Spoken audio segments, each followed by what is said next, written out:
Canal Rastros do Medo. História: o Mímico. Nossa jornada nos leva ao coração de Minas Gerais, não muito longe daqui, em uma cidadezinha outrora charmosa chamada Vila Sombria.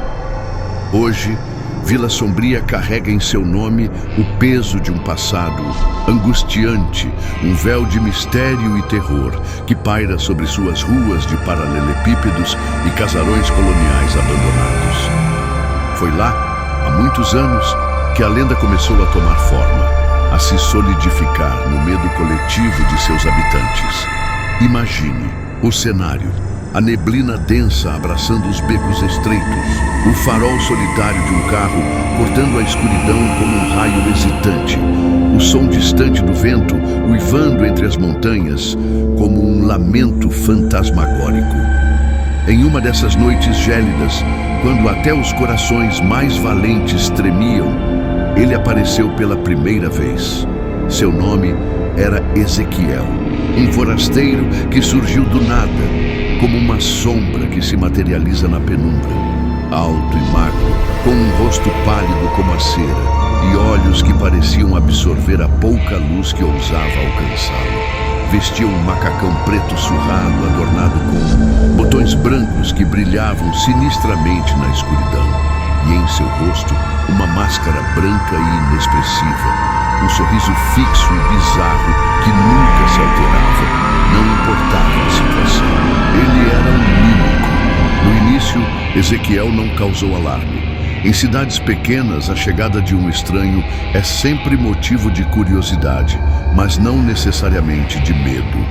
Ele se instalou em um velho casarão abandonado nos arredores da vila, um lugar que os moradores evitavam por boatos de antigas tragédias. Ninguém o viu entrar ou sair, mas sua presença era inegável, uma aura fria que parecia emanar das ruínas. As primeiras manifestações foram sutis, quase imperceptíveis. Objetos que mudavam de lugar dentro das casas, portas que se abriam silenciosamente no meio da noite, sussurros indistintos que pareciam vir do nada. Os moradores, inicialmente, atribuíram esses eventos ao vento, à imaginação fértil, ao cansaço do dia a dia. Mas a frequência e a intensidade dos acontecimentos foram aumentando gradualmente, tecendo uma teia de apreensão que envolvia toda a Vila Sombria. Então, começaram os espetáculos. Ezequiel aparecia em locais inesperados.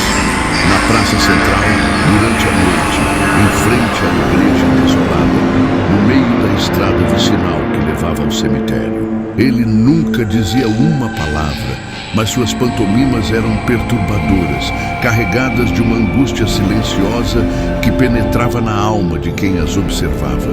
Ele imitava pessoas da vila, mas de uma forma distorcida, grotesca. O padeiro tropeçava e caía repetidamente, com um olhar de terror estampado no rosto invisível por trás da máscara. A velha costureira chorava convulsivamente, suas mãos gesticulando em súplica silenciosa. O delegado, conhecido por sua bravura, se encolhia e tremia, como se confrontasse um horror indescritível. Essas imitações não eram apenas representações, pareciam prenúncios. Dias depois de serem atuadas por Ezequiel, as pessoas que ele imitava sofriam acidentes estranhos, tinham pesadelos vívidos e perturbadores, ou simplesmente desapareciam sem deixar vestígios. O medo começou a se espalhar como uma doença contagiosa, paralisando a rotina da vila. Um jovem chamado Mateus, um rapaz curioso e cético, foi um dos primeiros a suspeitar da natureza sinistra do mímico. Ele observava Ezequiel de longe, tentando decifrar os segredos por trás de sua máscara inexpressiva. Mateus não acreditava em fantasmas ou maldições, mas a sequência de eventos bizarros o intrigava profundamente. Uma noite, Mateus decidiu seguir Ezequiel. Manteve uma distância segura, enquanto o mímico vagava pelas ruas desertas da vila, movendo-se com uma agilidade surpreendente para sua aparente magreza. Ezequiel parou em frente à casa de Dona Aurora, uma senhora gentil e querida por todos, conhecida por seus deliciosos bolos de fubá. Sob a luz pálida da lua, Mateus observou com horror enquanto Ezequiel imitava Dona Aurora com as mãos trêmulas, como se estivesse agarrando o próprio pescoço, seus olhos, invisíveis por trás da máscara, fixos em um ponto distante com puro terror. Um calafrio percorreu a espinha de Mateus. No dia seguinte, Dona Aurora foi encontrada morta em sua cama, com marcas inexplicáveis em seu pescoço. O ceticismo de Mateus se esvaiu como fumaça ao vento. Ele sabia, no fundo de sua alma, que Ezequiel não era um simples artista de rua. Havia algo de maligno, de predatório em sua presença. Ele era um arauto da desgraça, um prenúncio de tragédia. O pânico tomou conta de Vila Sombria. As pessoas se trancavam em suas casas ao anoitecer, rezando para que o mímico não escolhesse suas famílias como o próximo alvo de suas macabras imitações. As ruas, antes vibrantes e cheias de vida, se tornaram desertas e silenciosas, assombradas pela sombra constante de Ezequiel. O delegado local, um homem corpulento e de bigodes fartos, chamado Agenor, tentou organizar uma busca pelo mímico. Mas era como tentar capturar uma sombra. Ezequiel parecia se desmaterializar no ar, sumindo sem deixar rastros, apenas para reaparecer em outro lugar, semeando o terror com suas pantomimas silenciosas. Os boatos se espalharam rapidamente. Alguns diziam que Ezequiel era um espírito maligno, um demônio disfarçado de humano para atormentar os vivos. Outros sussurravam que ele era um assassino em série, usando a máscara para esconder sua identidade e suas motivações obscuras. Ninguém sabia ao certo de onde ele viera ou o que ele queria. A única certeza era o medo paralisante que ele inspirava. Mateus, consumido pela culpa por não ter agido mais rápido para salvar Dona Aurora, decidiu que não podia mais ficar parado. Ele precisava encontrar uma maneira de deter Ezequiel, de libertar Vila Sombria do seu domínio de terror. Mas como lutar contra algo que parecia intangível, uma manifestação física do próprio medo? Ele começou a pesquisar a história da Vila, buscando por alguma pista, alguma tragédia antiga que pudesse estar ligada ao surgimento do mundo. Passou noites empoeiradas na biblioteca municipal, folheando livros antigos e relatos de eventos passados. Encontrou menções a um incêndio terrível que havia dizimado uma família inteira muitos anos atrás. Um incêndio que nunca teve um culpado. Havia também histórias de desaparecimentos misteriosos, de pessoas que simplesmente sumiam sem deixar vestígios. Enquanto Mateus investigava, os espetáculos de Ezequiel se tornavam mais sombrios, mais explícitos. Ele começou a imitar a morte das vítimas, seus últimos momentos de agonia, o desespero em seus olhos.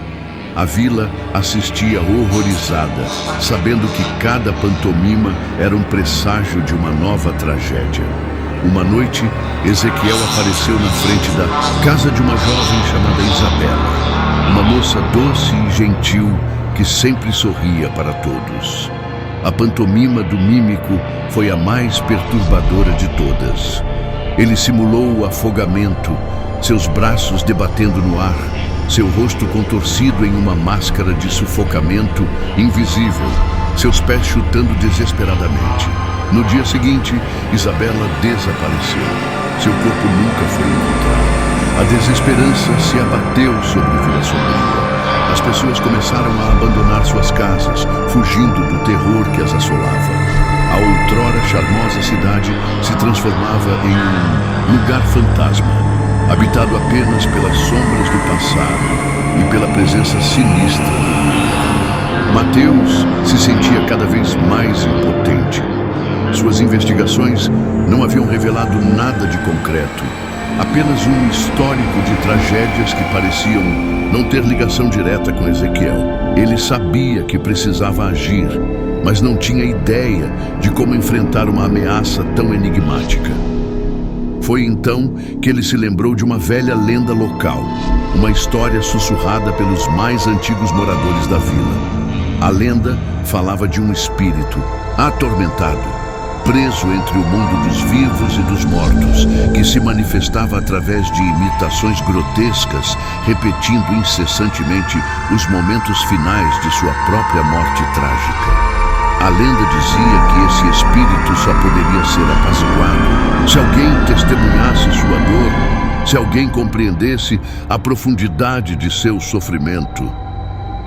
Mateus sentiu um arrepio percorrer sua espinha. Seria possível que Ezequiel fosse esse espírito atormentado? Seria sua mímica uma forma de comunicar sua dor? Movido por uma mistura de esperança e desespero, Mateus decidiu confrontar o mímico. Ele sabia que era perigoso, talvez até suicida, mas não podia mais suportar o terror que consumia Vila Sombria. Ele precisava tentar, por todos os meios, encontrar uma maneira de deter aquela força sinistra. Na noite seguinte, Mateus esperou na Praça Central, o local onde Ezequiel havia aparecido pela primeira vez. A lua cheia lançava sombras longas e distorcidas sobre os edifícios abandonados, criando um cenário ainda mais sombrio e opressor. O silêncio era quase palpável, quebrado apenas pelo som distante do vento. E então, ele surgiu. Ezequiel emergiu das sombras de um beco, movendo-se com sua estranha agilidade silenciosa. Sua máscara branca brilhava sinistramente à luz da lua. Seus olhos ocultos pareciam fitar Mateus com uma intensidade fria e penetrante. Mateus sentiu um nó na garganta, mas se forçou a manter a calma. Ele se aproximou lentamente do mímico, mantendo uma distância segura. Quem ou o que você é? Mateus perguntou, sua voz tremendo levemente. É claro que Ezequiel não respondeu. Ele apenas ficou parado, observando Mateus com sua expressão inalterável. Mateus respirou fundo e continuou. Eu sei que você está causando todo esse terror.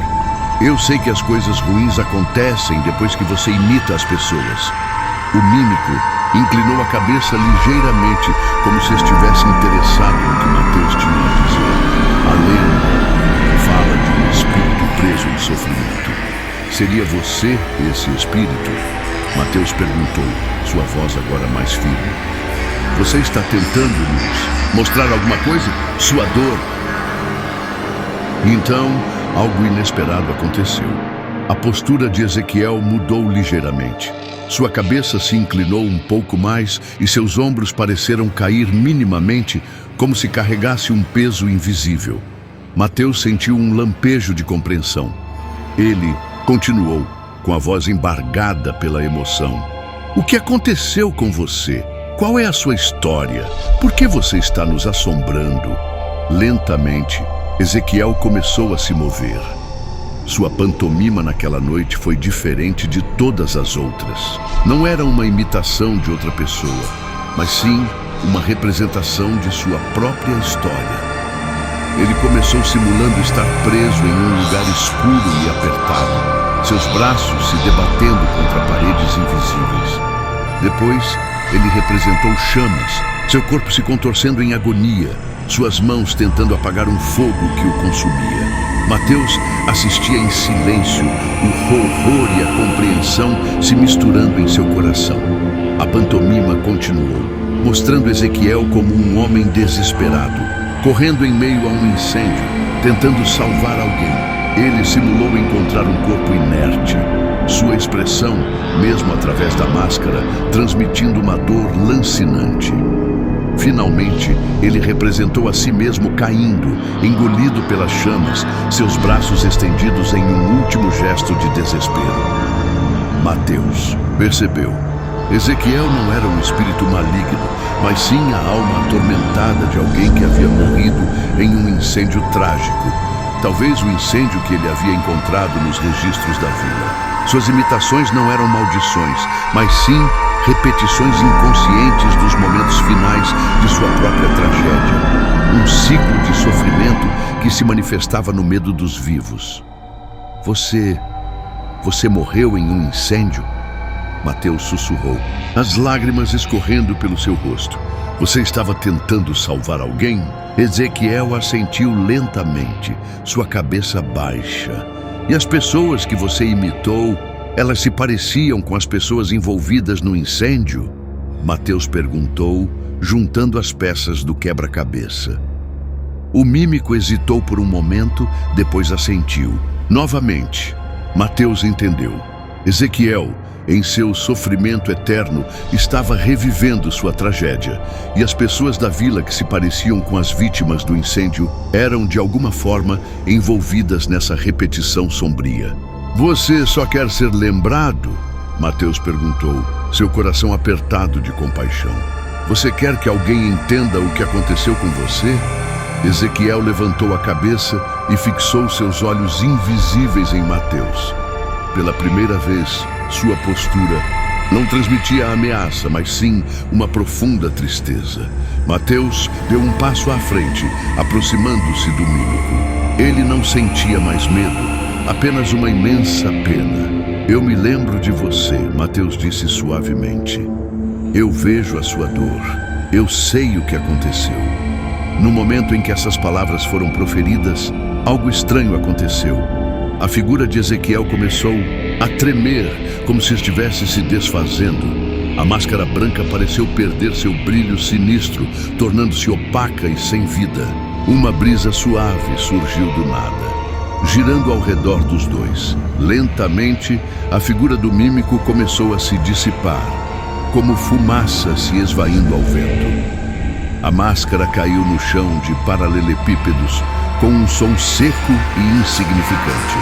Quando a brisa cessou, Ezequiel não estava mais lá. Apenas a máscara permanecia, um lembrete silencioso de sua presença aterradora e de seu sofrimento esquecido. A partir daquela noite, o terror em Vila Sombria chegou ao fim. Os objetos pararam de se mover, as portas não se abriram mais sozinhas e nenhum morador desapareceu. A sombra do mímico havia se dissipado, libertando a vila de seu pesadelo. Mateus pegou a máscara do chão, sentindo um arrepio percorrer sua mão. Ele sabia que havia testemunhado algo extraordinário, algo que desafiava a lógica e a razão. Ele havia confrontado o medo e, ao invés de lutar, havia oferecido compreensão. E isso, aparentemente, havia sido o suficiente para libertar um espírito preso em sofrimento. Mateus guardou a máscara como um lembrete daquela noite sombria, uma prova de que nem todos os monstros são movidos pela maldade e que, às vezes, a compaixão pode ser a arma mais poderosa contra o terror. Vila Sombria lentamente começou a se recuperar. As pessoas que haviam fugido retornaram hesitantes no início, mas gradualmente reconquistando a normalidade.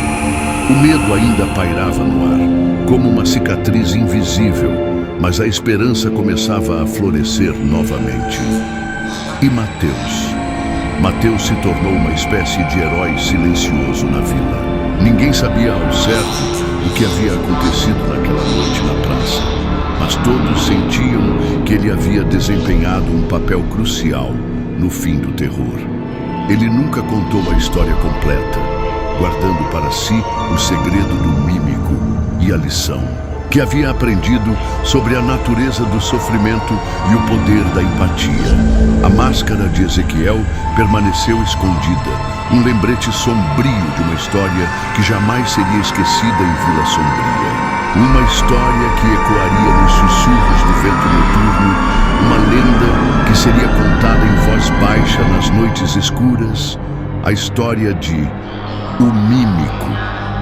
E assim, caro espectador, chegamos ao fim desta jornada sombria pelos rastros do medo. Uma história que nos lembra que nem sempre o que nos assombra é puramente maligno, mas sim, por vezes, um reflexo de uma dor profunda e não resolvida. Que as sombras que nos aterrorizam podem, em sua essência, clamar por compreensão e paz. Se você sentiu o arrepio percorrer sua espinha conosco nesta narrativa, se os rastros do medo o envolveram nesta história do mímico, então não deixe que essa experiência se desvaneça como a figura espectral de Ezequiel. A noite, a noite, um manto escuro que cobre nossos medos mais profundos, sussurrando segredos que preferiríamos não ouvir. Em recantos esquecidos, onde a luz hesitante da lua malusa consegue penetrar, histórias sombrias aguardam para serem desenterradas. Histórias que falam sobre o inexplicável, o aterrorizante, o que se esconde nas sombras e se alimenta de nosso pavor. Deixe sua marca nesta escuridão. Seu like é o farol que nos guia através da noite, mostrando que você também se aventura pelos cantos mais sombrios da imaginação. E para não perder nenhuma das próximas histórias que desenterraremos das profundezas do medo, inscreva-se no canal Rastros do Medo. Junte-se à nossa comunidade de exploradores do inexplicável. E agora, uma nova sombra espreita em sua tela. Um novo vídeo do Rastros do Medo surgiu, pronto para levá-lo a mais uma jornada aterrorizante.